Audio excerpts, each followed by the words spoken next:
സ്വർഗത്തിലെ പോലെ ഭൂമിയിലും മരണമില്ലാത്ത അവസ്ഥ ഈ സമയം മുതലാണ് സംജാതമാകുന്നത്.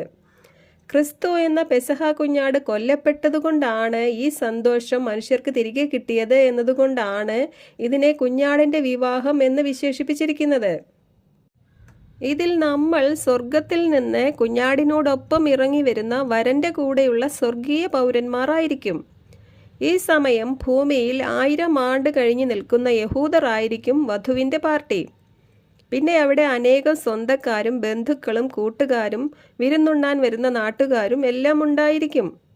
ഭൂമിയിൽ ശേഷിക്കുന്ന ജാതികൾ അഥവാ നേഷൻസ് ആയിരിക്കും അവിടെ വിരുന്നുണ്ണാൻ വരുന്നവർ.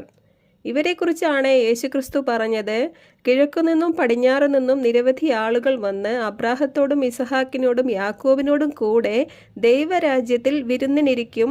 രാജ്യത്തിൻ്റെ മക്കളാകട്ടെ പുറത്തുള്ള അന്ധകാരത്തിലേക്ക് എറിയപ്പെടുമെന്ന്.